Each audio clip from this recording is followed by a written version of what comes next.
French authorities are trying to confirm the Saudi man arrested at Charles de Gaulle Airport Tuesday is indeed linked to the brutal murder of Jamal Khashoggi. The Saudi journalist was a prominent critic of the Saudi government, and he was killed at the Saudi consulate in Istanbul in 2018. Well, French police arrested that suspect Tuesday as he was boarding a flight to Riyadh. But Saudi Arabia says France has the wrong man, and it's a case of mistaken identity. Well, to try and break this all down for me now, let's bring in our foreign affairs editor, Philip Turle. Philip, what more do we know about this suspect, and what was he doing in Paris? Well, we know that so far he's been arrested. He was arrested yesterday as he was trying to get on board a flight to Saudi Arabia from Charles de Gaulle Airport, which is north of Paris. He's 33 years old. He's called Khaled al-Taibi, and he is a former member of the Saudi Arabian Royal Guard. If it is the right man, the question now is it or is it not the right person? The Saudi authorities are saying, well, look, this is a very common name. You've got a case of mistaken identity, and you should let him be free, set him free straight away, because he has nothing to do with this. The real suspect has already been tried and is in jail in Saudi Arabia, and that cannot be independently verified.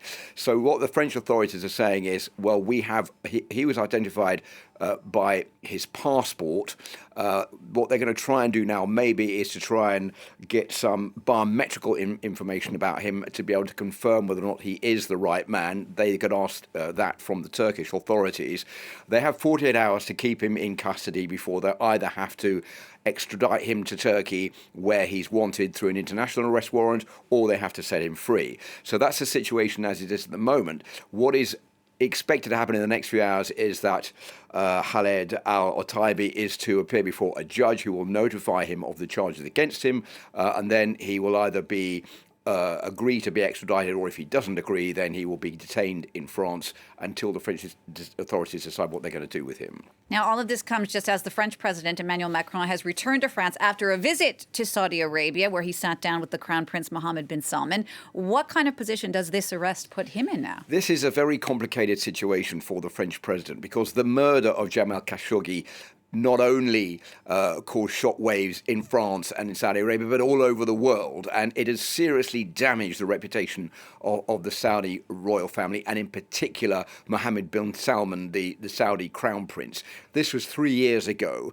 And so, I mean, Emmanuel Macron, the French authorities have not been to Saudi Arabia. This was a visit where it was destined to reboost French industry, in particular the armaments industry. Human Rights Watch says that Saudi Arabia is France's biggest importer of weapons. So it was important for President Macron to go there for business reasons, to reboot the industry in France to sell weapons. So there's been many questions asked about human rights in all this, whether the weapons that are being sold to the United Arab Emirates are also being used by Saudi Arabia to attack positions by rebels in Yemen. And many people saying, well, President Macron sort of stood up for human rights. So now he's in this dilemma.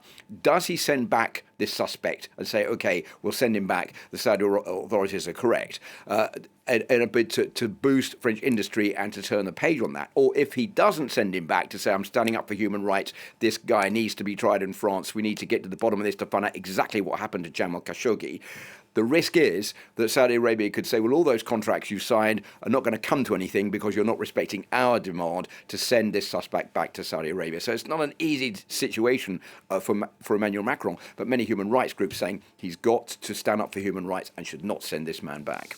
Philip, thank you for that. France 24's Philip Turle.